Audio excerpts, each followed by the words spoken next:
Court is calling 2019 CR 4221 and 2022 CR 3449, State of Texas versus April Petulia Zuniga. Can I have parties announced for the record for the state? Daniel Escobar for the state of Texas. Defense? Brian Kimbrough for Ms. Zuniga. Ms. Zuniga, in each of these cause numbers, I'm showing you what's entitled motion to revoke community supervision. Did you review those documents with your attorney? Did you understand them? Yes, ma'am. All right, I'm gonna need you to speak up. Yes, ma'am. Are you the same April Zuniga who was placed on community supervision in 2019 CR 4221 for the offense of driving while intoxicated third or more on November 4th, 2019 for a term of 5 years? Is that you? Yes, ma'am.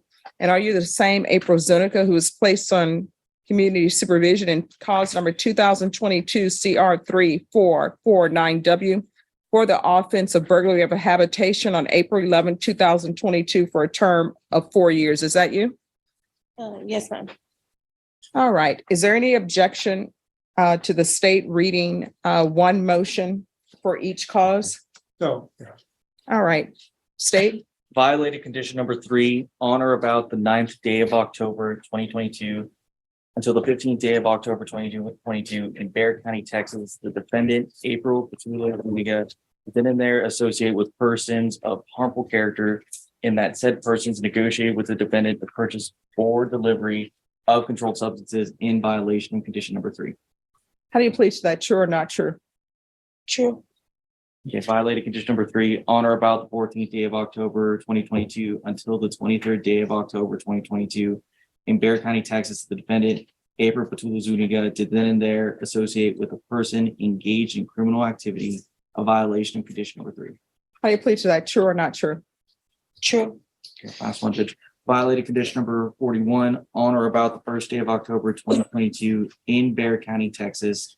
The defendant, April Petulia Zuniga, did then and there failed to comply with the rules and regulations of the felony drug court, entering an establishment whose primary purpose was to sell alcoholic beverages and remained at said location where alcohol was the main item for sale or consumption, a violation of condition number 41.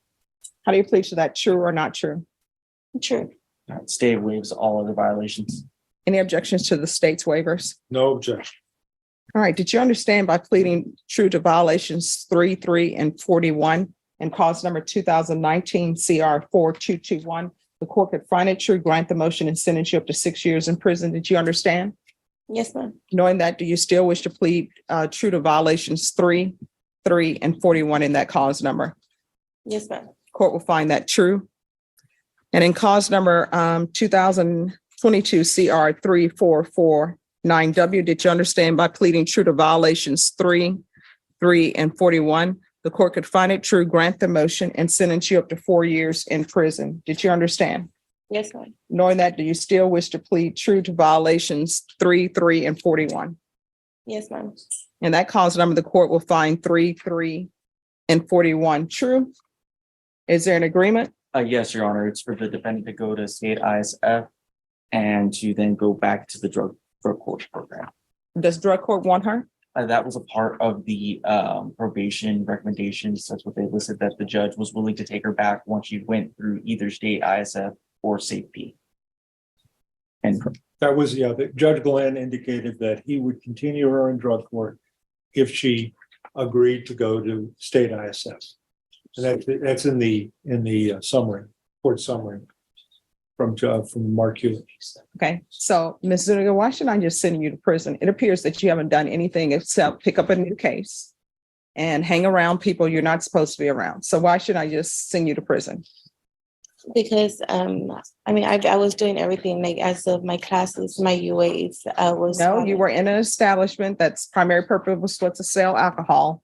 And they said you were arranging some kind of drug sale with somebody. I guess no, they were like, I guess they were using substance abuse. I can't understand a word you're saying. I mean, I wasn't in the middle of any drug use or anything like that. But also I'm also doing like my classes for CPS for my kids. And No, here's the thing. CPS was going on while this was happening. Yes. And you were not doing what you're supposed to do. The violations that were just read to me, one of the violation is on or about the 9th day of October 2022 until the 15th day of October 2022 in Bexar County, Texas, the defendant, April Petulia Zuniga, did then and there associate with persons of harmful character, and that said persons negotiated with the defendant the purchase or delivery of controlled substances. That's what you just pled true to. So I don't understand why I shouldn't just send you to prison. That's what I'm trying to figure out. I know what probation is recommending. I know what felony drug court is recommending, but I don't understand why I shouldn't just send you to prison. I mean, because I do want change. No, I mean, you won't change now because you don't want to go to prison. So I don't understand why I shouldn't send her to prison. Does somebody want to tell me why she shouldn't go to prison? Your Honor, I don't know the facts or the nature of the allegation she pled to. And I can tell you that I called Mark Hewitt, her probation officer, probably 5 times over the last, because I reset the case for a week. Mm-hmm. And I tried to contact him to see what the nature of these allegations was. The main thing I noticed is that Judge Glenn, whom I know and I respect, said that, and he knows this much better than I do, that he would be willing to keep her in drug court if she went to state ISF. Now, I know him, I respect him too, but I still don't understand why I should do it.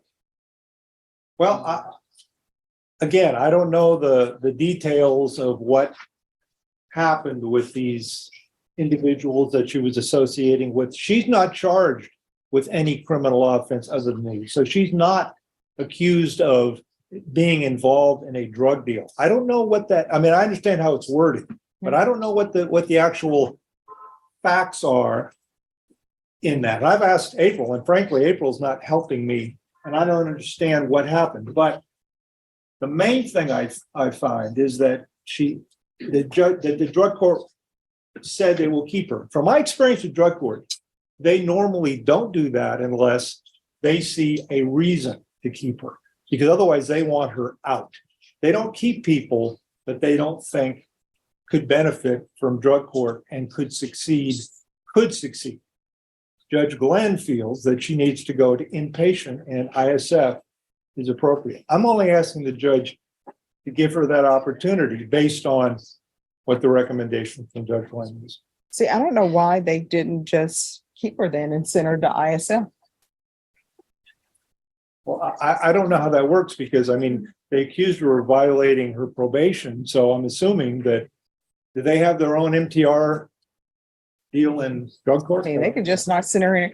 We're going to go off the record for, Yes, Judge. and we're not on the record.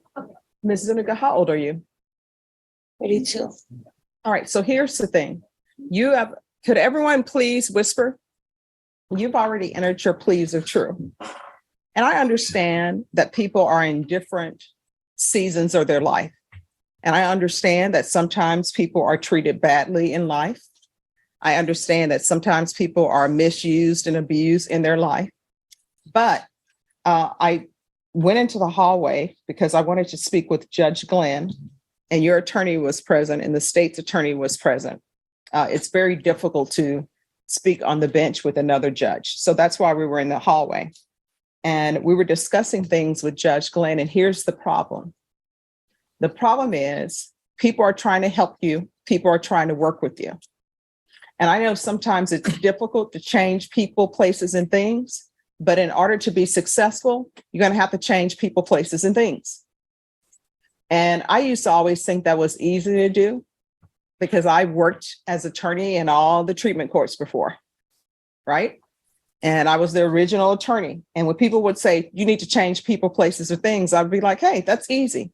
But then when I started thinking about it, for example, if people told me to change people, places, and things, and they say, okay, Judge Boyd, this is what we want you to do. We want you to hang out with people who sell drugs. We want you to hang out with people who use drugs. That would be very difficult for me because of the circles I'm in. I don't know a lot of people who use drugs or sell drugs. Now I have people who come before me in court who do that, but it's not like these are the people that I am having dinner with or lunch with or say, hey, let's go do painting with a twist. And while we're there, maybe we can sell drugs. So it would be very difficult for me to change people, places, and things. And so in your situation, these are the people you've been hanging with.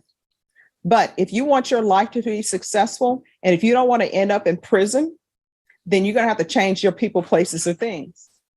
I was about to send you to prison, and not for 2 years. I was going to send you to prison for 6 years on one case and 4 on the other. And you need to make a decision on whether or not you want to go to prison. And you have children? Yes. You need to start asking yourself each time you're getting ready to do something, you need to ask yourself, is this something that will result in me not seeing my children for 6 years, or not seeing my children for 4 years, or going to prison for 6 years, or going to prison for 4 years? Do you understand? Yes, ma'am. At some point, you need to start putting your children above your wants, your needs, above the people you hang out with. Do you understand? Yes, ma'am. Now, Judge Glenn said he's willing to accept you back into felony drug court. So we're going to put a hold on her. And the hold is for felony drug court.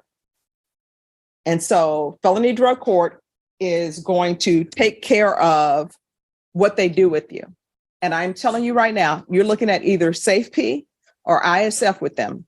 If you don't want to do SafeP with them, you need to tell me now, because if you don't want to do SafeP with them, then I can send you to prison. We can move on to the next person. Do you understand? Yes, ma'am. So if they order you to SafeP, are you going to be doing that? If that's the only choice I have, but Yeah, that may be your only choice. And they won't have state ISF. What I'm telling you is, my question for you is, if they order you to go to SafeP, are you going to do it? Yes, ma'am. That's my only question. We can't write our own programs. If you could write your own program, guess what? You wouldn't be on probation for this because you would have been successful at it. So I'm not making a ruling. We're going to refer her back to felony drug court, and she's to remain in custody for felony drug court. And Mr. Kimbrough, you may want to make sure that you're in touch with felony drug court to make sure that they remember that this is not a first-time referral. This is just sending her back. All right. Is there anything else? No. You better change your ways. One or two things going to end up happening if you don't change. Either you're going to end up in prison, either you're going to get a bad batch of drugs, in which case you may overdose. But either way, if you don't change your ways, you're not going to have contact with your children. You understand? Yes, ma'am. All right. Is there anything else? I think so. All right. How long does the notary take for the felony drug court to? Oh, they'll probably get to you this week. It's Tuesday. They'll probably get to you this week.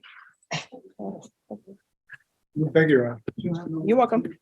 Let's get the facts straight. She loves a verbal ashtray. Never blowing smoke when she gets pissed. She's quick to castrate. Love her on a good day, love her on a bad day. Either way, she's here to stay.